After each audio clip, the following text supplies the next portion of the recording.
Okay, welcome everyone. Um, my name is Melissa. I'm the Senior Distributed Organizer for the Sierra Club Pennsylvania chapter. Thank you for joining us tonight for Dawn of the Data Centers. I know this is a topic that is on a lot of people's minds. I really appreciate everyone joining us tonight to learn a little bit more. We are on Zoom, so do stay on mute if you are not speaking. If you would like to start your video, we would love to see you, but do note that we are recording. So there is a slight chance that your recording would end up on YouTube. Use the chat to ask questions, or if you need technical help while we're going through the presentation tonight, there will be time at the end for questions. So questions you put into the chat may or may not be answered in real time. We may hold some until the end. Automated closed captions are available and running. And then when we do get to the Q&A portion, you can use the raised hand feature in Zoom to line up essentially to ask your questions if you'd prefer to do that rather than putting it into the chat. Some community agreements. We ask that you engage with kindness. No forms of discrimination will be tolerated. Please speak from your own experience. If you find yourself speaking a lot, be sure to leave space for others. We have a lot of people registered tonight. This is a very hot topic, so please make sure that if you have a question, you're also leaving space for other people to share their thoughts and questions as well.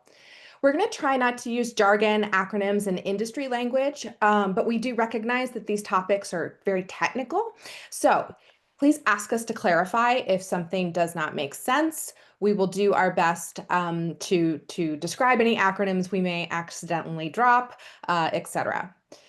We may also ask that you continue a conversation outside of this event. If we are running out of time, we may need to continue our particular discussion on one part of this topic outside of this event through email or a follow-up call. And we also may not have all of the answers tonight, right? But we will follow up with you if more discussion is needed. This webinar is part of our Clean Energy for All series. Every other month, we highlight a critical energy issue that Pennsylvanians are facing. We try and focus on the inequitable impacts of dirty fuels on our communities and the many challenges of ensuring a just clean energy transition for all. If you have not checked out any of our previous webinars, I hope you'll visit the webpage. Our last one was about PJM. If you don't know what that is, check out the webinar. Sarah is going to put the link to our webinar series in the chat. And then our agenda and team tonight. We are doing a Halloween theme, so bear with me. Any whimsical Halloween clip art you see is entirely on me, not our very professional speakers. So yeah, I take ownership over that. We're going to start by hearing from Tom Schuster, our Pennsylvania chapter director, about kind of how we got to this point, the top level state of affairs. Then we're going to hear from Nate Regal, our Clean Energy Program advocate, about options for local communities to respond. We are going to follow that with Jeff Smith, our Pennsylvania chapter co-chair.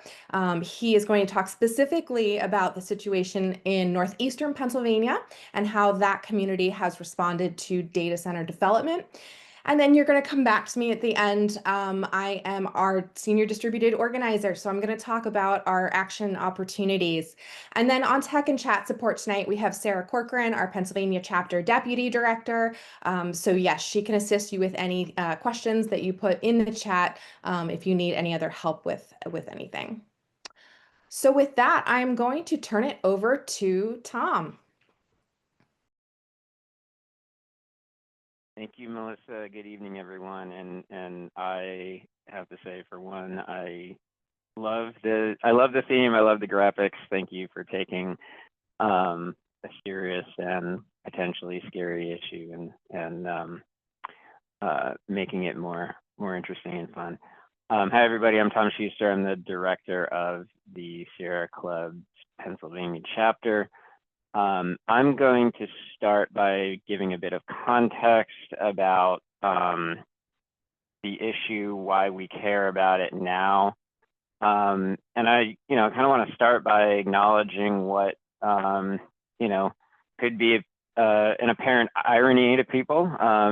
We all use data centers. We are using a data center right now. to come into your living room or wherever you are.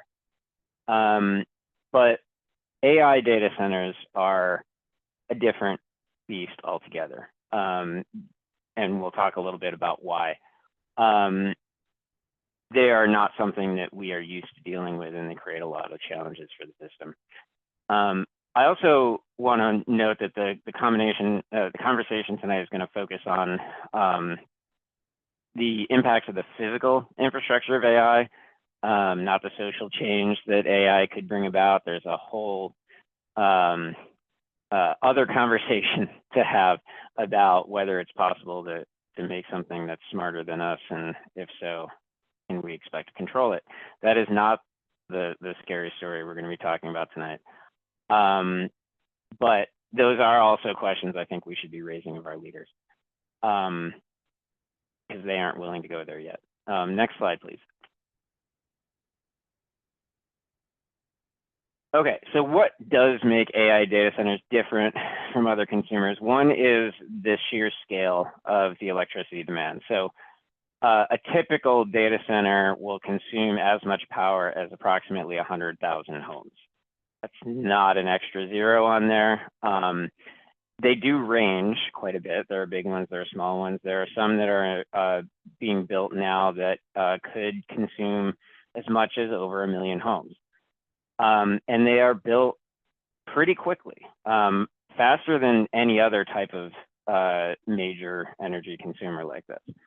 We're talking the equivalent electricity demand of a medium to large city. And those cities don't get built that fast.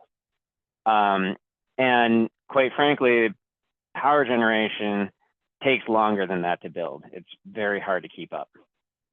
And the thing that concerns me as a environmental advocate is there really is, unlike other types of energy uses, there's really no natural ceiling for this demand. People are talking about using AI for just about everything. We don't know how much of that is actually going to come to fruition. We don't know if the technology is going to change significantly in terms of what the infrastructure requires. But the projections right now are pretty scary, and that's why we're here. Next slide, please. So just to give a sense for the trajectory that we're on, this is a chart from the Electric Power Research Institute, which is one of the nation's foremost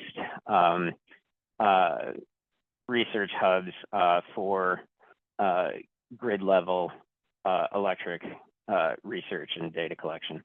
And we have seen some historic upward trends in data centers. As I said before, those are traditional data centers. Those are cloud storage and things like that.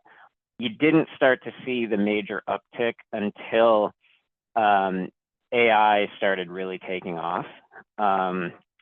And the projections are all over the place. And what I want to really call attention to here is the numbers that we're talking about, the possible share of electricity consumption in 2030 on the low side is 4.6%, on the high side, 9.1%. This is an incredibly short period of time to be adding that kind of electricity consumption to the grid. Next slide. So that has some effects, and I'm going to term this the hyperscaler triple threat. So hyperscaler is another term for an AI data center. So the things that this can bring about: blackouts, climate impacts and pollution, and more expensive electricity. We'll dive into each of these. Next slide. So this is a problem. The blackout problem is there's really two parts to this. One is simple supply and demand, right? PJM, which is a regional grid operator, one of their jobs is to make sure that we always have enough power generating capacity to meet demand. And for many years, we've had quite a bit of excess there. We don't have excess anymore. The capacity market that they run, which projects what we will need at peak times up to 3 years in the future, the prices for that have been skyrocketing because there is simply not enough supply coming online to meet demand in order to keep prices stable. And so the result of that is we're having to pay more to accelerate new power plant development and keep older, more expensive power plants online.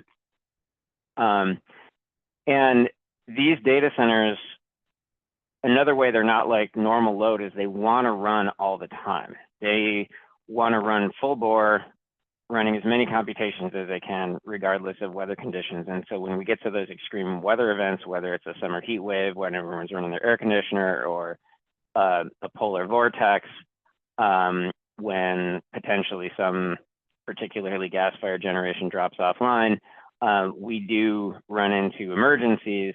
And when we have that higher base load demand from these data centers, those events happen more and more frequently. So one of the things that's being proposed here by PJM is that if a data center is not bringing its own power to the grid, that is additional power, opposed to just, kind of carving out a piece of an existing power plant, that they have to be the first one to lose power in an emergency situation. Obviously, they don't like that. PJM initially proposed this. Now they've kind of softened their proposal a little bit. So this is an issue that we have to be very careful of. But the other thing we have to worry about with blackouts is not just if there's too much demand for supply, but sometimes if you lose these huge electric loads all of a sudden, that can create instability in the grid also. And there was an issue in Northern Virginia where a whole bunch of data centers are clustered, where about 60 of them tripped offline at once because they have these protection mechanisms so that if there's like a voltage surge, they don't damage their sensitive equipment, and so they'll trip offline. And that almost caused cascading blackouts that would have affected the whole region. So we have to think about how that can be mitigated as well. Next slide. Climate and pollution. So we are Sierra Club. I think this is probably the primary reason why a number of us are here. And you can imagine if we are adding that much electric demand to the grid, that power has to come from somewhere. Where does it come from? We can power it with clean energy, but that just means we have to bring a lot more clean energy online. And in reality, what it is going to mean is that we're going to have a harder time replacing existing dirty energy with clean. I'm sharing an example here of the Homer City Power Plant in Indiana County, which is not far from my house. A plant that we worked for years to ensure that it was installing the latest pollution controls, that it was operating them properly. It was the largest coal-fired power plant in Pennsylvania when it finally shut down and was demolished in March of this year. And then about 2 weeks later came the announcement that they were going to be replacing this with a gas-fired power plant that's about twice the size. And we estimated that the potential carbon emissions from this gas plant are roughly equivalent to all of the cars in Pennsylvania right now. And the majority of that power is going to go toward a proposed data center complex on the former power plant site. Next slide. There's also air pollution problems from backup generators. A lot of these things install enough backup generators to be able to run them if the power goes out. These are often diesel powered. They're much more polluting per megawatt hour than a gas-fired power plant. And when they run, if they run, they can create major localized pollution issues. They can also create regional pollution issues because this stuff travels. It doesn't have to be this way. Battery packs can be used, but a lot of them, the majority of them right now are being proposed to be gas combustion or diesel combustion. We were seeing a trend of older power plants retiring and coming offline and being replaced by cleaner energy. That trend is stopping, is stalling, because as I said, they can't build any power plants fast enough. There's a study by University of California, Riverside that indicated that they estimated that by 2030, the air pollution associated with data centers would lead to 1,300 premature deaths, 20 billion in economic losses, and have a similar impact across the country as all of the pollution from vehicles in California. That's gasoline and diesel. Next slide. Okay, so I think I'm running a little bit long, so I'm going to speed up a little bit. Energy burden, they're costing us a lot of money. Y'all may have realized that your electric bills went up this summer. That was because of the capacity auction that I mentioned at PJM. It's simple supply and demand. And data centers were the cause of most of this increase. So far, about $20 to $30 on the average electric bill. We're projecting this trend is going to continue. NRDC modeled it and estimates that it'll result in about $70 extra per month if nothing changes. That's a lot of money. And that's just from the capacity market. That's just the capacity supply and demand. And then there's the transmission issue. We'll talk about PPL in a second, but they are kind of an epicenter of data center build. The connections that are happening in PPL to the transmission system directly have cost about $460 million so far. That's paid by all ratepayers within PPL territory. Some simplifying assumptions here, but I estimate that has resulted in about $150 extra per customer in cost that you all will be on the hook for, if you're a PPL customer. Next slide. Okay, this is my last slide here. This is about what we can ask for, what we can do. So one thing is, it's called a large load tariff, right? This has to do with making sure that data centers are paying their fair share, right? That they're not getting undue subsidies. A lot of utilities want these data centers in their territory because they see them as a way to make money, and the way to lure them in is to give them sweetheart deals. That is the main mode of operation. What we really need is for them to pay the costs that they are imposing on the system. The Public Utility Commission has the authority to regulate this, and they are due to propose, hopefully next week, they're behind schedule, a draft large load tariff. And we have already gotten involved in trying to spell out what that should look like. And we can use help from you all in amplifying our message when that does come out. Utility rate case, that's where this large load tariff is going to be implemented, hopefully, if it's good. PPL has asked for a rate case. They're trying to get out in front of this. They don't want to have to implement it. They're proposing right now to lower rates for data centers and increase them for everybody else.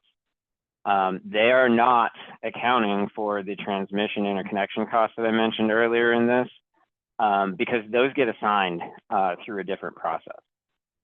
Large load tariffs could help with that, but they're trying to get in front of it, and we are trying to make it known that they can't get away with that, hopefully. Other state policy actions. So we have some proposals that are coming out that will require a range of things, from energy efficiency to water efficiency.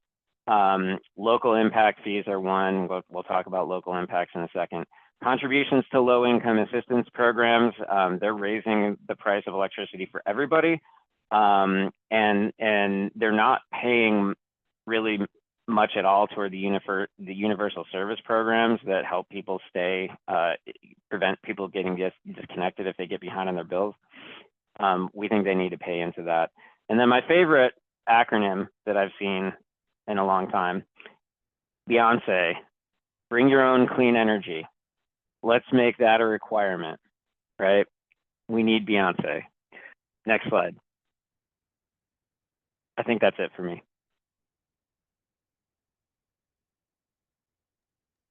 Yes, thank you, Tom. All right, so we are turning next to Nate Regal. All right. Well, that's just the introductory slide, so I think we can move right on to the next slide.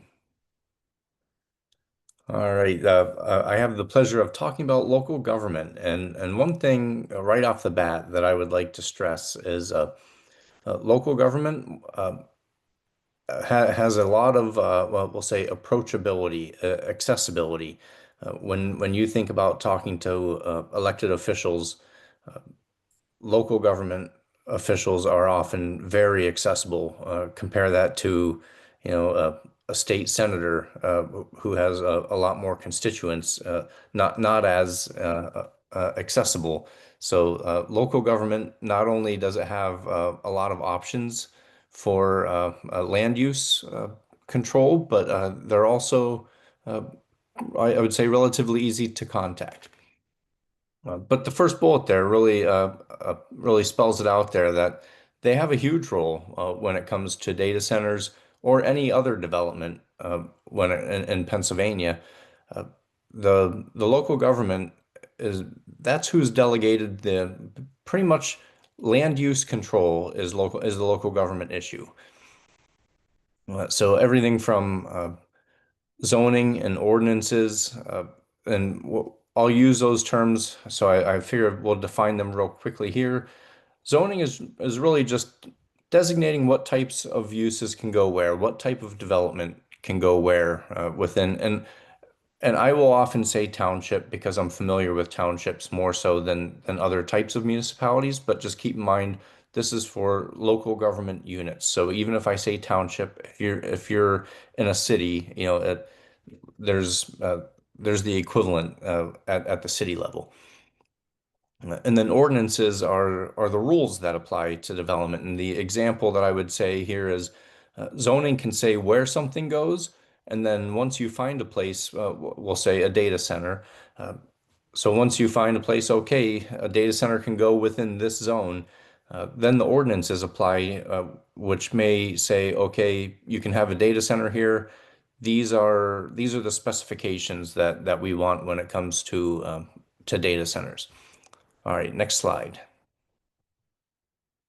Yeah, so zoning is, I think, one of the most important things that local government works on. That's just my opinion there. Uh, but they're broken down into different zones, and you can see this when you we'll just say drive around your community and you leave a residential area, you go into a more of a commercial area, and then all of a sudden you're in an industrial area, and that's on purpose. They're zoned that way, so hopefully there are compatible uses, right next to each other, and not we'll say well it prevents conflict between land uses is the best way to put that. And I have that list there, residential, commercial, industrial. They could be termed different things depending on your municipality or uh, your local government unit. But uh, next slide. All right, and this is what I was talking about with the details slash specifications when it comes to how things are developed. So we went over where they can be developed, and now the ordinances can have an impact on well, we'll say options such as buffers or screening between different uses. That's often we'll say between industrial or residential that or commercial and residential. They're usually more stringent considerations for land uses that are adjacent to residential, but that's just an example. Another option are setbacks, just the distance that you're allowed to put a certain type of development adjacent to a different type of development. And then one kind of unique one that I've heard about a few times now is how the building looks and how the building fits in with the surrounding development. So that way, to me, I interpret that as the township or the local government unit trying to minimize the amount of structures that don't fit in. And then finally, not every local government unit has noise ordinances, but that is an option. And noise ordinances, I think, are a pretty useful ordinance when it comes to applying it to all different types of development, whether whether you're in residential or commercial, what have you. But there's a lot of options when it comes to noise ordinances that and interesting to explore that. But next slide. All right, and then local governments, they have a planning process. And one thing that I guess I should have said right at the first slide, but I didn't, but I can say it now, is there's a municipal planning code, and you can look that up. I may actually have it on the next slide, but anyhow, uh, it's a code that municipalities are supposed to follow when it comes to land use and all this planning process. And there are some options, though, when it comes to uh, how local governments can address the planning process. And an example is, we'll just say a data center uh, applies for a permit, and they want to bring their own power. Um, some local government units may accept that as one project, and that would just be a package, right, of a development package. Other local government units may say those are two separate projects, and they consider them separately. So they may have different, we'll say, different ordinances that apply to the different components of that project. And some other details here is just the water use. Where's that water coming from that data centers are going to require? Is it from a utility? Is it from a water withdrawal? Just notes that are important for the local level impacts and considerations. Next slide. Oh yes, here we go with the local government procedures. I thought I had the municipal planning code in here, so you can look that up. It's not what I would call exciting reading, but you'll learn a lot if you have the patience to read through the Pennsylvania Municipal Planning Code. But it does guide the local government activities and how they operate. Uh, the important thing when it comes to engaging is to realize that they do have planning meetings, and I have commissioners because I'm used to we'll say township commissioners meetings, but keep in mind it could be managers meetings, it could be we'll say city council, what have you, your local government, uh, but they'll often have monthly meetings that they're open to the public. You can go, you can give a public comment if you want, or you can just go and find out what's being discussed. They have their agendas posted online, so you can find out what's being discussed ahead of time. Uh, but they have these regularly occurring meetings, and I think that's a great opportunity for people to get involved and just to know what's going on in their community and to voice their opinion, yeah, be heard at those meetings. And let's just say, for example, there's a decision made at one of those meetings, and you would like to appeal it. This question comes up quite a bit, so I just wanted to address this. My disclaimer is I am not a lawyer, so this is just very high level. Municipalities, local government units, they should have in their own ordinances in their code uh, the process for appeals. So I would say look at that first.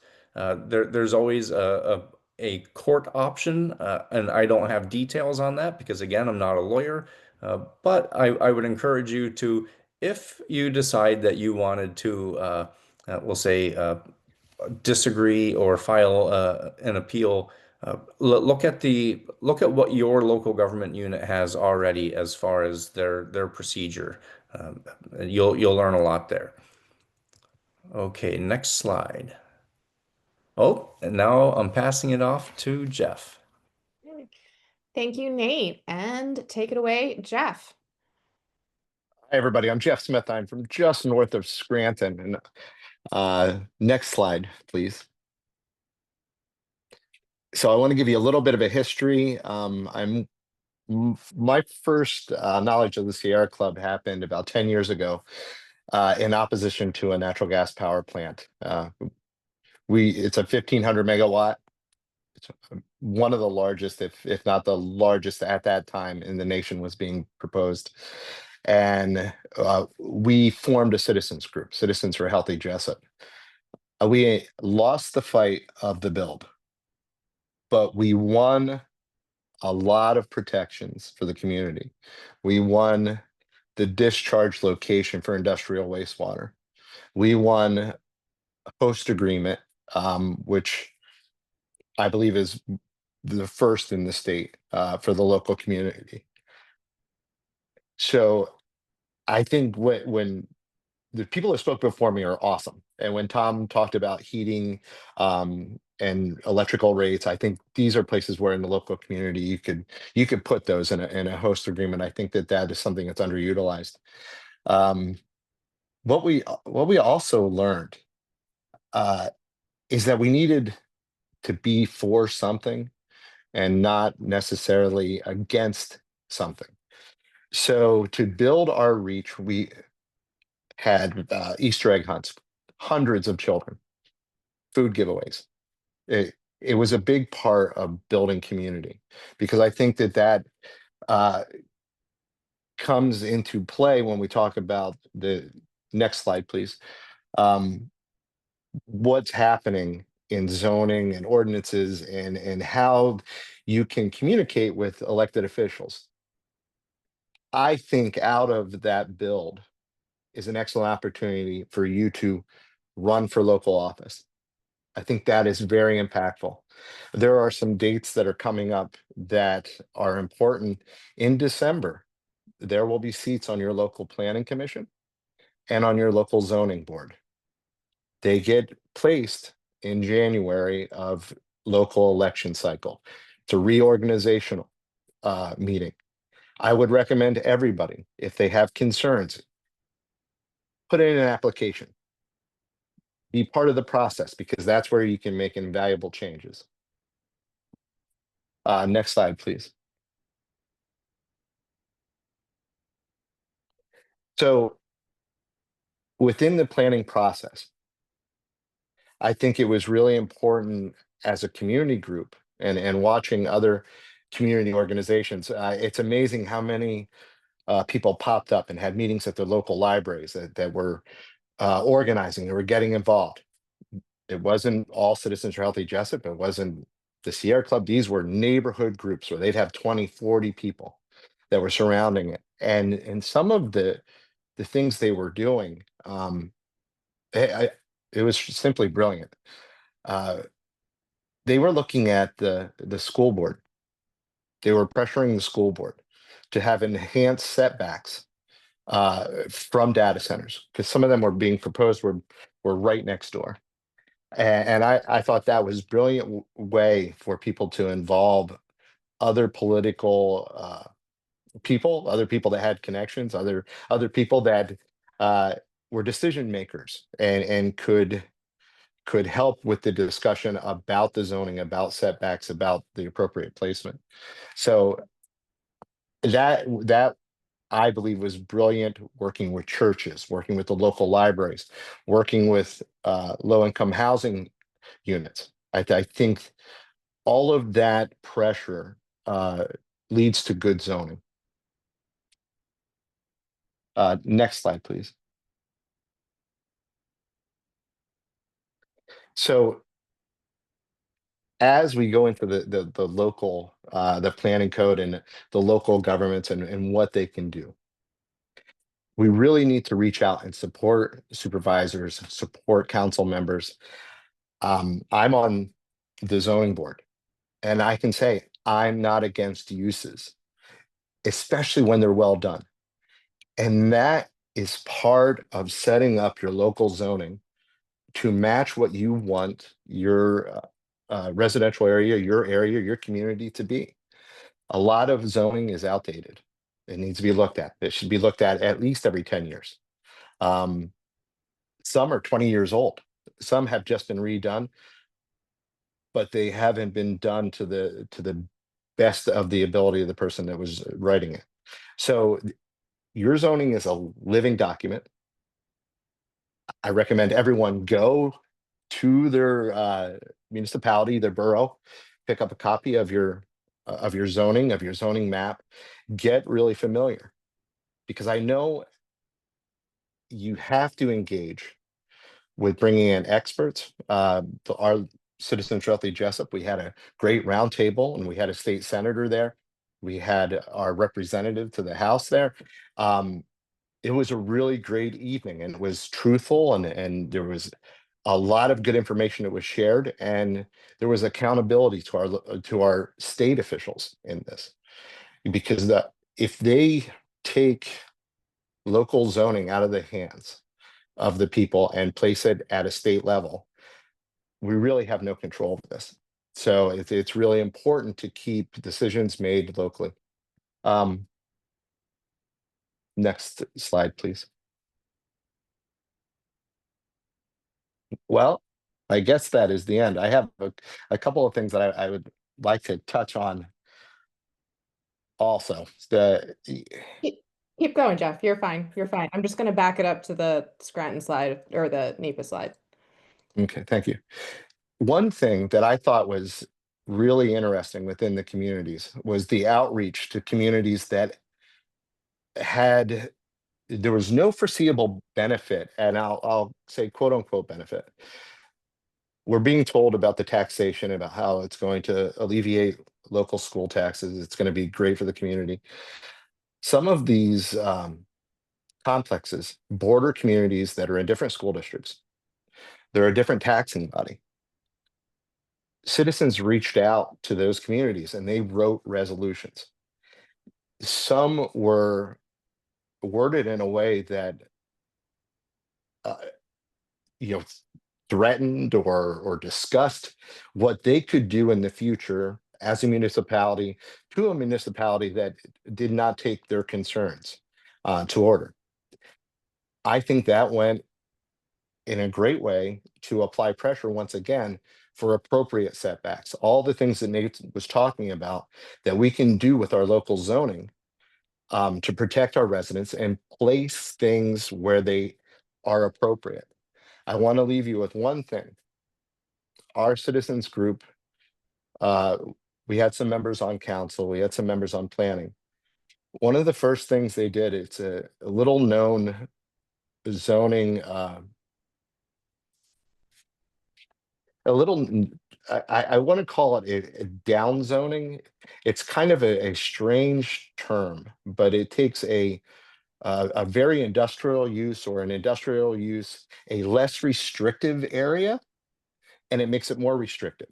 So to me, that sounds like it's upzoning, but it's not. It's termed down zoning.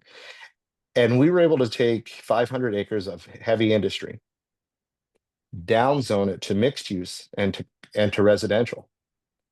That goes a long way in creating these natural buffering points that communities need. So I would highly recommend everyone get their local zoning, get their ordinances, get their maps. Good zoning happens everywhere in other states, in other counties.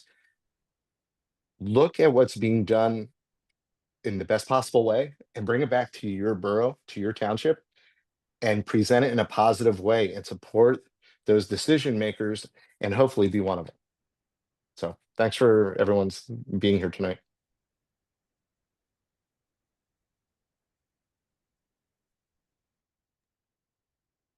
Okay, so what can we do about this? We have a couple of immediate action steps that I'm going to go through.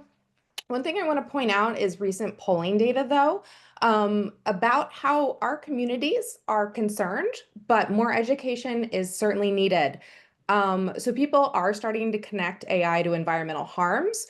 But the conversation that folks who are kind of in tune with energy and environmental advocacy, their conversation about these issues is very different from the conversation that the broader public is having about the technology more generally, right?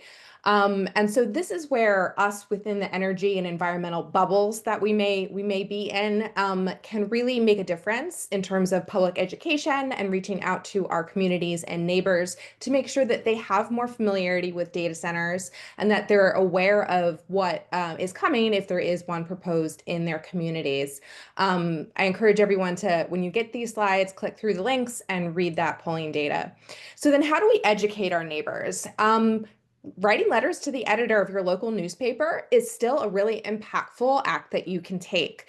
If you've never written one before, if you haven't read them, they're short, single messages that are usually in the op-ed pages, and they're submitted from community members to show their view on an issue. So you don't have to be an issue expert. And this is where we can help you. You've heard a lot tonight, and it's all technical. You know, it's a lot. I don't follow it, right? Like, I'm an organizer, not a policy person. So I am learning along with the rest of you, but you don't have to be an issue expert to write a letter to the editor. We can help you with that. If you go to the link there, which Sarah was going to put into the chat, we're going to use this same link for the next couple of slides for all of our action items. As you click through there, you'll be able to say, yes, I'm interested in letter writing, and then I will reach out to you and help you craft your letter and submit it. Why are we still writing letters to the editor? Again, like, our newspaper is still a thing. Newspapers still have a large online readership. If you don't still get them, the paper version, I do because I'm a nerd, but letters to the editor still have resonance because they can be cross-posted on social media platforms to reach a greater audience. And because they're in the newspaper, which is a community space, right? You may be able to reach folks who otherwise would not engage with that content because it's outside of their regular sphere of influence. So speaking of AI, we all know the algorithm is feeding us content that we already agree with. Letters to the editor, at least it's still a community space where everyone can share their thoughts. And then decision makers are reading these, especially if they're not hearing from their constituents. So I can't emphasize enough the importance of continuing to write letters to the editor. Let us help you do that. Public comment periods. So back at the beginning, Tom had referenced a few opportunities to engage with the Pennsylvania Public Utility Commission, or PUC. So there's an expectation that the PUC is going to consider a large load tariff that could lead to more transparent electric rates, interconnection fees, prevent deals between utilities and data center developers. When that public comment period opens, you as a Pennsylvanian can submit your public comment. We'll provide all the resources and support that you need to write an effective comment. And again, you don't have to be an issue expert, right? Like, you're not giving them the technical information. They already get that information from the folks you heard tonight. But you can tell your story about how data centers may impact your life and your community. So you're speaking about your lived experience in your community and how that could change based on data center development. And just a fun tip, if you write a letter to the editor, you can turn that into a public comment and vice versa, right? You just change how many words there are, kind of change your focus. You can do two activities in once you've written your initial thing. So, and again, we can help you with that. And then PPL customers. So you have an extra opportunity to engage because of the proposed rate increase by PPL. And so the PUC will be having public hearings where the public can share their thoughts on this. If you are a PPL customer, we are asking you to turn out to the PUC's upcoming public hearings. We don't have the hearing schedule yet. We don't know the locations, whether there will be a virtual option. But if you go to that link, say that you're interested, we'll make sure that you know that schedule, and then we will also help you prepare to give your testimony. We may have a preparatory virtual workshop if there are enough folks that are interested in that. And again, you're not being an issue expert. You're talking about the impact on your life of these data center proposals, of the proposed rate increase by PPL. Saying you're doing public testimony sounds really scary. It can feel intimidating, and that is okay. I totally understand that. And that's why we want to help you, do this difficult thing, right? That's going to make a big difference. And then we have our chapter advocacy team. So if you haven't already joined the CAT email list, I hope you will consider it. We don't just cover data centers, but we try and influence state and federal policy and legislation across all environmental issues. And our team volunteers do a lot of this training to do public comments or testimony, writing letters to the editor, talking to lawmakers. We meet virtually on the first Thursday of every month, but you're welcome to join the team, even if you can't make the meetings, because we have a regular newsletter that goes out with action items that you can take. So this is a great option if you want to do something impactful, but again, you don't need to be an issue expert on anything. So we'll get that link into the chat as well. All right, so we have made it to questions. I'm going to back out of screen sharing and see if Sarah can flag initially for us any questions that were in the chat that still need to be answered. For everyone else, if you have a question, feel free to use the raised hand feature so that we can call on you in order, or go ahead and put your question in the chat. Sarah, are there any chat questions that need to go first? Can I actually just address something that I saw in the chat? Two things actually that were in the chat. Absolutely, Tom. Get you to put the slide back up that had the chart, the hockey stick graph, the other hockey stick.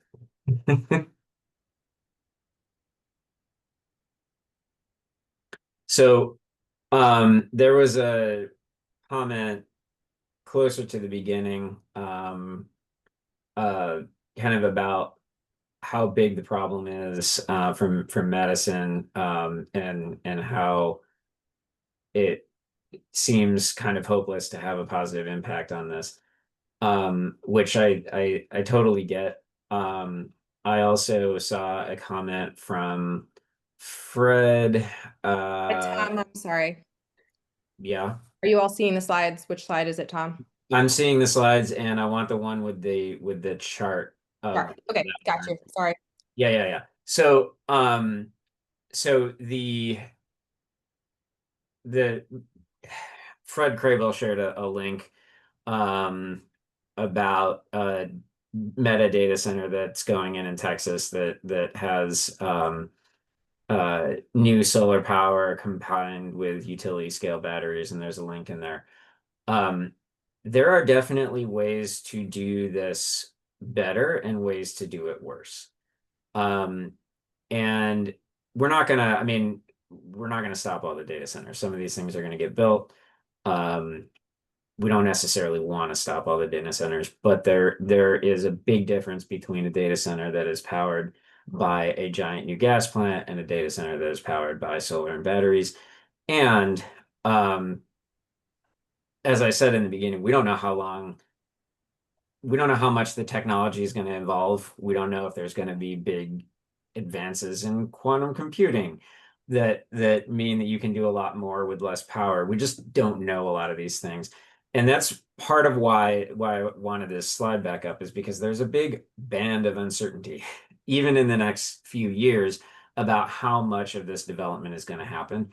And a lot of what is going to decide where we fall along that band is things that happen in local communities, things that happen in state governments, and even before we get to anything that the federal government does or doesn't do, that can determine A, whether these things are subsidized on the backs of taxpayers and ratepayers, and B, how they're powered. So I do think that there is reason to believe that we can make a difference, even though it's going to be a huge challenge. And I'll stop there.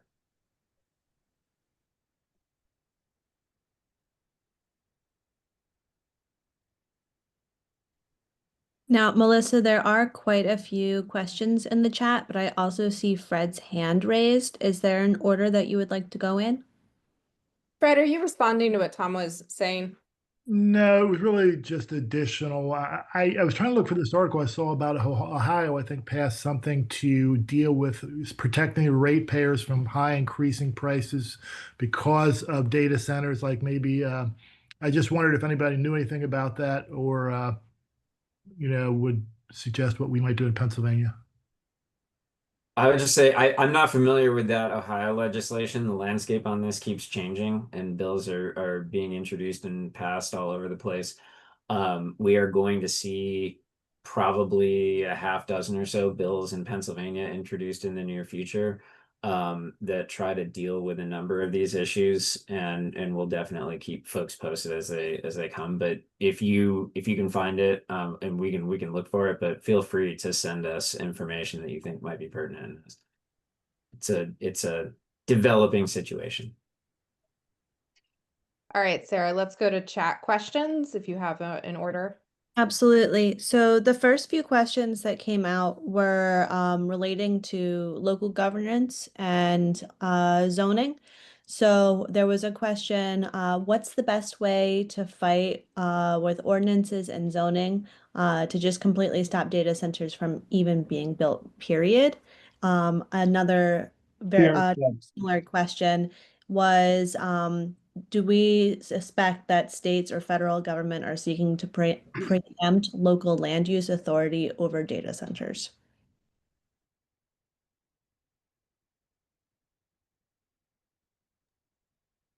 Um, I'll just to my knowledge, I don't think that I have not heard of any efforts at the state level to preempt local land use decisions. I have heard of some proposals to try to expedite some permitting, but I think that was state level permitting, not local, not having to do with local issues.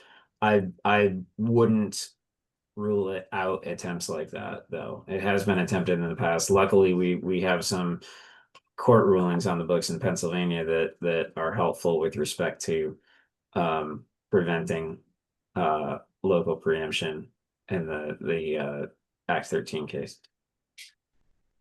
The next question is, why do state and local governments want to invite data center development? Often development is promoted under the appeal of job creation, but do these centers provide that potential benefit at all? Tax reasons? What's the apparent appeal for local governments?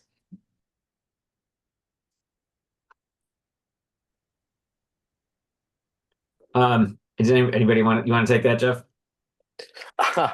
Well, the for local, there's a lot of promises made. I don't know if they're going to be promises kept, but there are a lot of promises made. People talk about not having school taxes anymore, and all of this other end of the rainbow stuff. And I believe that a good sales pitch gets you in the door. And if your zoning is not appropriate, the talk continues.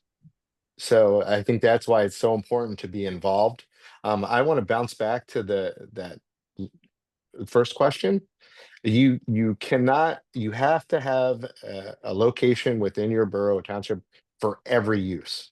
So there has to be a place in your borough, your township, your area for a data center. Not knowing your borough, not knowing what your zoning looks like, there are things you can do to offer a lot of protection.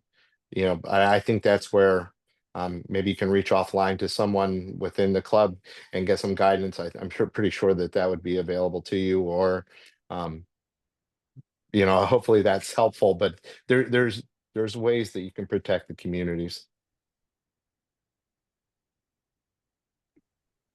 All right, Tom, this next question is either coming to you or Nate. Would data centers in PA be affected by reset, which is part of the lightning plan proposed by Shapiro?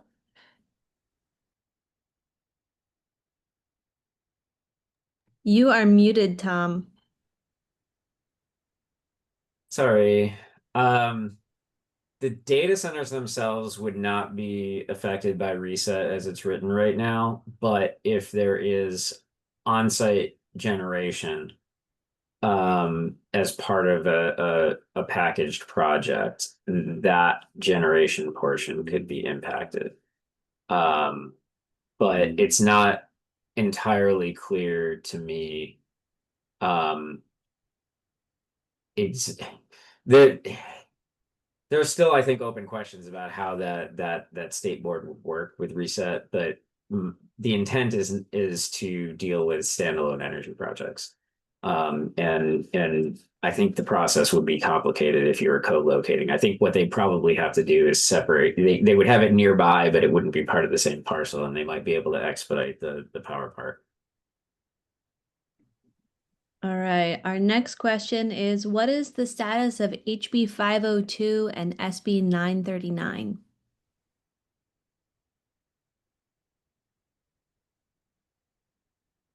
Um, 939 has not gone anywhere. It was introduced in the Senate, referred to committee, and hasn't gotten a hearing. 502, is that the reset bill? I can't keep those numbers straight. Yeah, that's still in the Energy Committee. Yeah, okay. Yeah, it's still in the Energy Committee. I have heard some rumblings that it may it may get some action in the near future before the end of the year, but so far that's just rumor. All right, that was the last question that we had in the chat right now. I did want to flag that there is a lot of resources being shared in the chat. So thank you to those that are adding those resources and having some pretty spirited conversation. I see that we have one person with their hand raised. We did have one last question that just came in, which is, where and why did this every use come about? But we can, if someone wants to address that, they can, and then we can move over to folks that have their hands raised.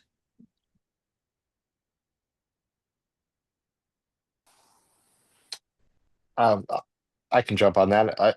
I believe it's in the municipal planning code, Pennsylvania's. So the state kind of puts it out there that you have to have a location for a use. If you have regional zoning, it's a little bit different, but really it depends, once again, on that local zoning and when it was written, how it was written, and how that comes into play.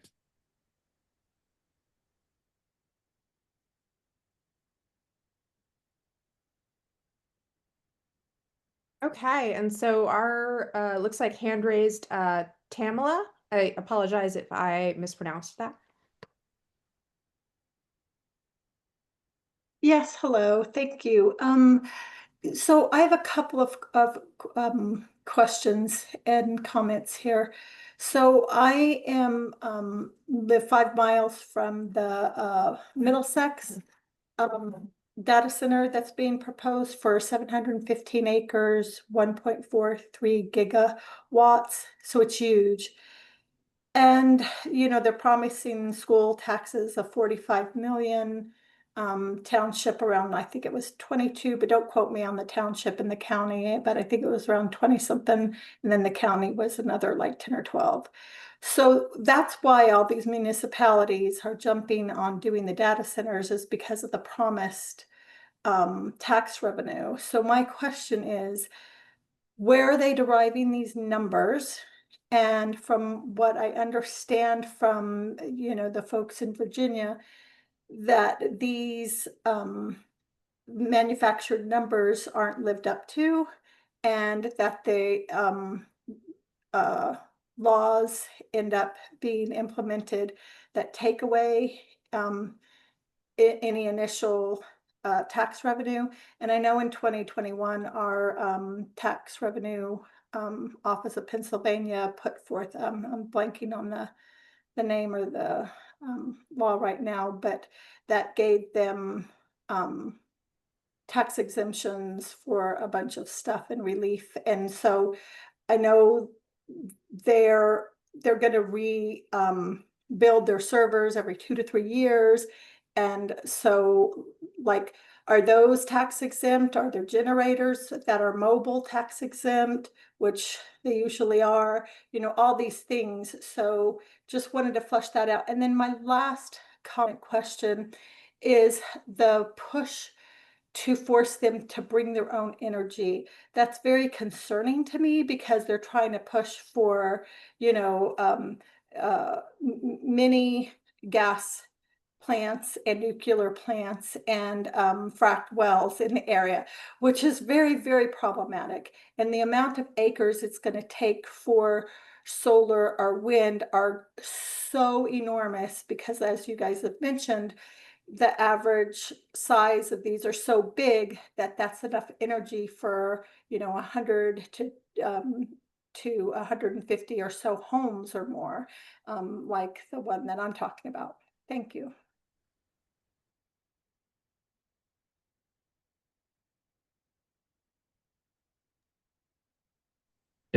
The only thing, a quick response is yes, it is difficult to imagine how much additional energy could be needed for these things. And absolutely, it's a concern that it can drive build out of new gas. I think that the bring your own power requirement that PJM is talking about, that some folks are advocating for, is really just a question of like, you can't connect to the grid if you don't do this because you're going to cause blackouts. It's really kind of a kind of maintain the integrity of the system type of policy. But yeah, there's, even if you were to be able to supply all of it with clean energy, it doesn't make the problems go away. Right, but I'm really worried if we're pushing for them to bring their own energy. Like if we don't want the environmental repercussions from the data center, right? And Right. because it's going to bring a lot of air particulates through the, like that data center that I'm talking about is, 100, 200, 300 generators that they could be running or whatever, and to Yep. and at a time, but then there's a lot of toxicities that data centers bring with them, and PFAS and a bunch of stuff. So if we're saying, oh, bring your own power, then that's just going to bring more water usage, more environmental toxicities into our communities, literally in our homes. And like they're putting them next to, like this one is right next to the Conneaut Creek, which serves 40 municipalities in their drinking water. So I think we need to be cautious when we say bring your own energy. I think we need to say find green energy. I went to one webinar, and a person who works with the industry and the energy, she said point blank that the reason the electric bills are going up are because we have stopped and we're putting a pause on the green energy build out. And so that building out the petrochemical infrastructure of these retired coal plants and new small oil and gas plants, those cost so much money and they take 5 to 7 years to build them out. And that's what's driving up our electric rates. If we would just continue on our path with green energy, then our rates wouldn't be going up.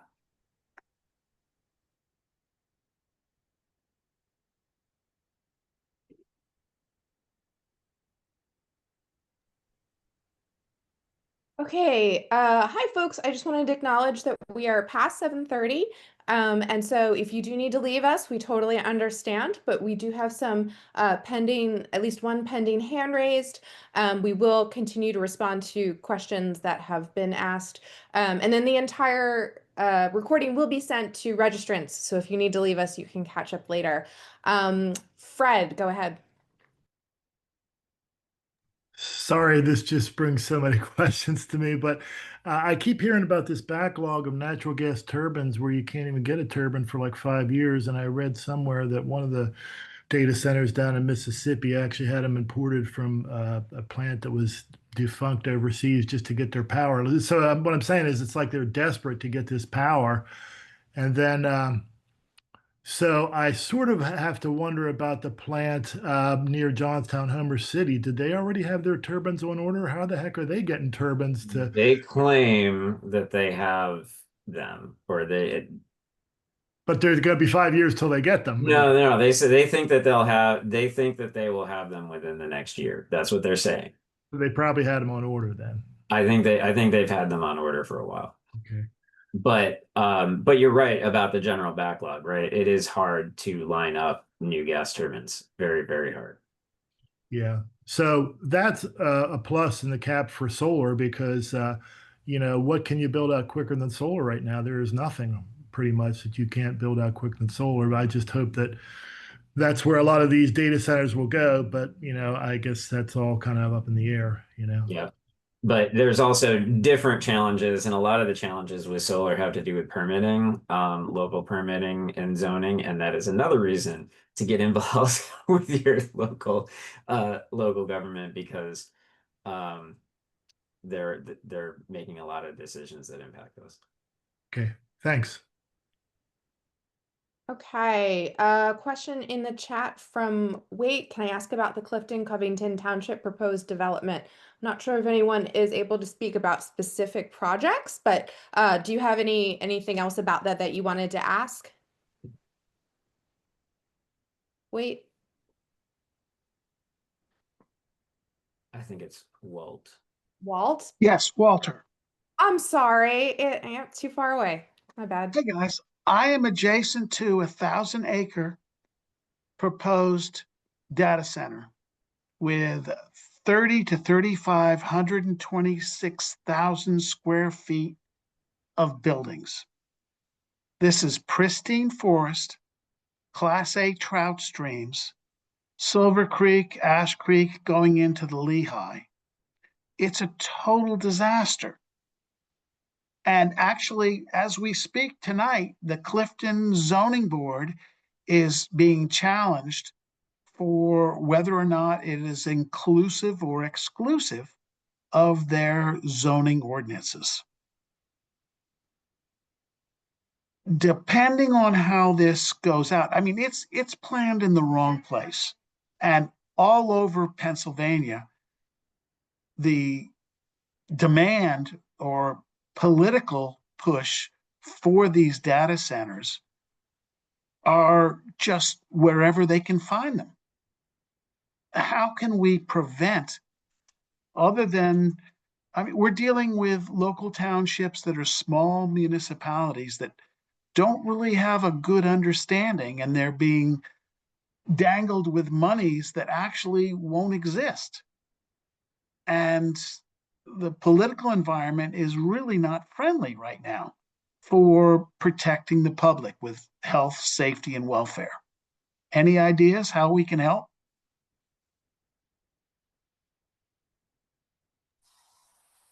Jeff, that seems like it's up your alley.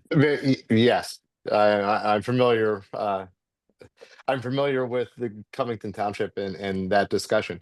We've talked. What- Yes, Jeff. It's November. December is when your zoning board and your planning commission, those vacancies happen at the end of December. Your terms run. If you have not identified, I would identify people that will at least apply for those seats and make that large argument that I'm part of the community. I want to make it a better community. With not digging into your ordinances or your zoning, they could always pull a curative amendment and not accept any permits until they work out the appropriate ordinance and package of ordinances. And a lot of times industries use curative amendments, but local residents can use it too. They can bring in their own ordinance. They could say, this seems like a really good time to use a curative amendment, in my opinion, because for 6 months, no one can accept any plans until the ordinances are written. So, not a lawyer, don't pretend to be one, but I've seen it. I've seen that work and on both ways where it can be a positive. Yeah, it was recently done in another township. Unfortunately, these two townships that are dealing with it did not adopt that, which would have been the appropriate thing. Thank you, Jeff. Just a couple of other thoughts related to that. One is I think um this is these fights are going to be happening everywhere. They already are, right? Happening in a lot of places across the state. And I think the best way to deal with that is to connect with other communities that are fighting the same fights. And I think I know Jim Wiley is on. We have a team that Jim coordinates that is looking to take on data center issues, has already started, I believe, taking on data center issues. And so there may be some spaces that we can expand to help get some of this information shared among people who are fighting these fights. Jim, do you want to say anything about that? Sure. So the chapter Dirty Energy team has prioritized data centers as a priority topic, and we will certainly support and complement as much as we can the work that Nate and Tom are doing. So yeah, I'll put in the chat the link for our November meeting coming up. I think it's the 17th. Happy to have anybody join that can. I've got a data center that we have developed for our specific proposed data center called nodatacenter.net. And if some of the professionals would like to look at it, it's pretty inclusive, and it might be helpful from a general look on information. Unfortunately, we used AI to help develop it, which is somewhat ironic. Please share it though. We're learning as we go. Yeah. And I'll just say one other thing related to the zoning question that you made me think about is a lot of zoning ordinances will have data centers as a defined land use, but these are not the data center. These are not AI data centers that they're thinking of when they wrote this. These are not the hyperscalers. These are like the small, like standalone house sized things that used to house, like, telephone equipment and even scaling up maybe a little bit to like servers. But this is something that would be appropriate in a light industrial setting or even a commercial setting that would be very nondescript, right? These are not the kinds of data centers that are being proposed right now. And so that, I think, is something to raise with local zoning officials who, may be caught flat-footed if they don't realize that. And that's a really great grab because there could be some parking limitations for square footage sizes and elevation sizes that really make these areas, you don't have to bend over backwards to bring in any use. You just need to allow the use. So spot on, Tom. All right, so I'm going to jump us back to our list of questions. I'm trying to stay in the order between the chat and the hands raised that I think I saw them. So Courtney asked, is there a path to utilize home rule in local communities?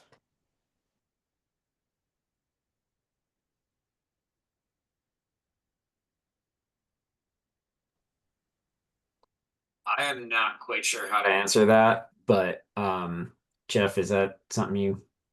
But I believe that's a countywide, and I know some areas do not have, they're under their county zoning.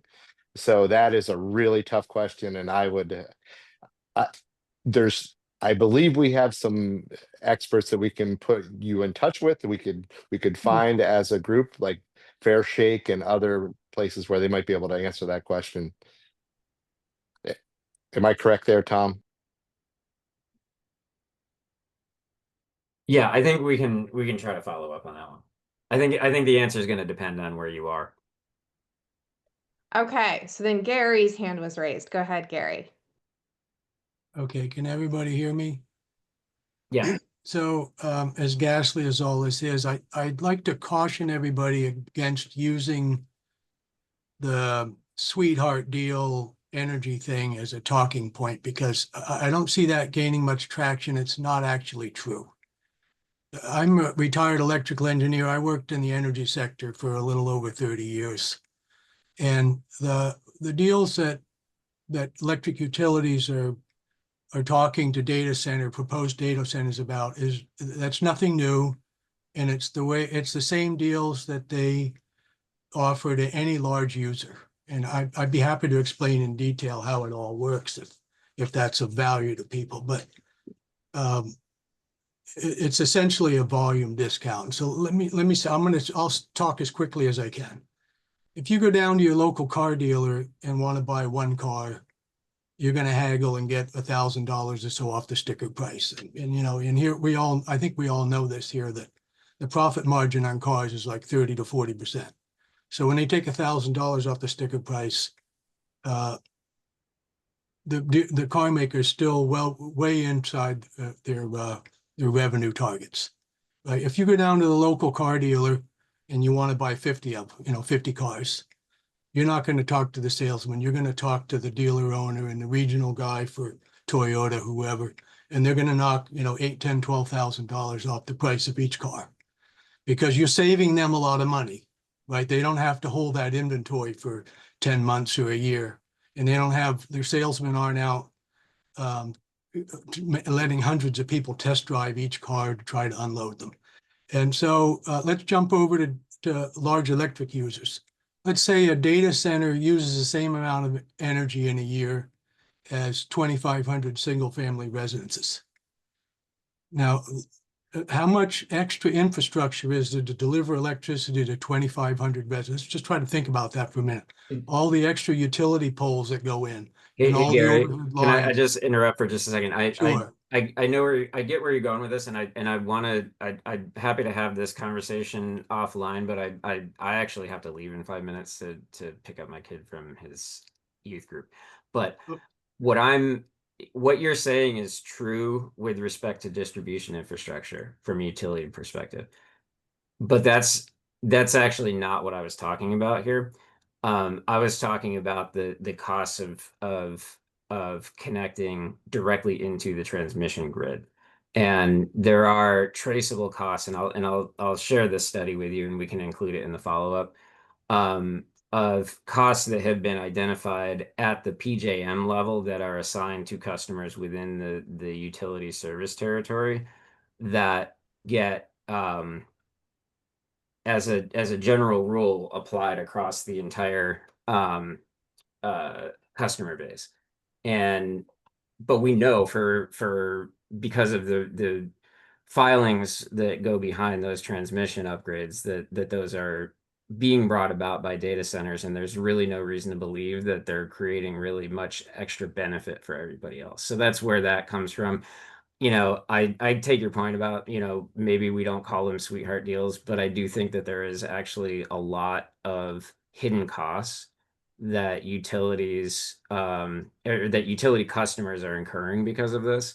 And that's what the large load tariff attempts to address at the PUC level. Well, I'd like to hear more about this. Yeah. It's obviously big users pay a lot less, pay a much lower rate than residential users because the cost is to deliver the electricity to a big user per kilowatt hour is much, much lower. They only send out one bill instead of thousands of bills. Yes, but unfortunately, they're kind of hiding behind that to hide other costs. And there's a lot of transparency issues that need to be addressed as well. There's other things that that maybe people need to be educated about. Like if you have on-site generation. I'm so sorry. I'm going to pause you here because we do need to get to wrap this up so our speakers can leave. But you will get the email addresses of our speakers as well as all this content. So Steve is going to be our final question. Steve, if you could be speedy, that'd be awesome. Or we'd be happy to answer it through email too. I live right by the Penhurst, so former Penhurst Hospital, where there is a data center proposed. We're fighting it. Citizens are fighting it. Not, I don't know about the township, but incidentally, there's a veteran center right on the same grounds. It's insane that they're going to do this. My question, though, is something that Jeff said that piqued my attention. he mentioned the words curative amendment. What that citizens could do? What exactly is that?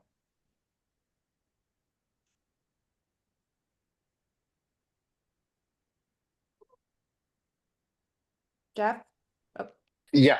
So a curative amendment is something that your borough or township's allowed to do one time every 3 years. It's an extraordinary measure where you say that your ordinances are not adequate. You need time to develop the appropriate ordinances. That you have 6 months to develop those ordinances. The clock is ticking. You can ask for extensions, you can have public hearings, you can have all of that. You can get experts in there. At that point, then you will vote on the new ordinance. You'll vote on the cure to your fundamental problem in your ordinance. What if there's a proposal already submitted by a developer when there was no ordinance? So I would have to look at that, but this is actually, that's what it's meant for. It's a safety mechanism that a borough can use to say, wait a minute, we're not going to accept plans here. We're going to fix our ordinance. It's like Okay. the fire extinguisher but they are usually a little bit worried about pulling the trigger on that. But I think that's something that communities should use. That's how the power plant ended up in Jessup, was through the curative amendment process. The developer brought in his cure, the citizens brought in their cure, and the council decided on their cure. And it was a mix of some protections and money and stuff that we were fighting for. But at the end, they got to build that, but at least there were more protections. I guess I misunderstood what you said. I thought you said that citizens could bring it about. You Did you can. not say Yeah. citizens themselves? You could bring an ordinance. The borough has to do the cure. Your borough or township has to enact the cure, but you could write an ordinance and say, this is what we want it to look like. A group of citizens could get together and do it. They've been working on an ordinance, but they don't have it in time. They've been working on it since May. It's still not done. And a matter of maybe a month ago, the developer submitted a plan, and our township supervisors keep telling us, well, he already submitted it, so we have to abide by the previous ordinances. Yeah, I would find a really good zoning attorney and I would flesh it all out. If you have enough residents, it seems like the best way to go. I think we do. We have a good state senator too. So, okay, thank you. Yeah. All right. Yeah. Good luck. Thank you all so much. Thanks for so many people stuck around so far over. So thank you all. Thank you to Tom and Nate and Jeff, and to Sarah, who did have to leave us. I will be working on this recording and the resources, as well as all the very many links in the chat, right? I need to go through those and make sure that you all get what you need from there. Please join the Dirty Energy Conservation Team meeting if you're interested in talking about this more, or the chapter advocacy team meeting. There are a lot of places that we can engage on this. So yeah, please stay tuned. Thank you all. Have a wonderful evening and happy Halloween. So, all right, take care. Bye.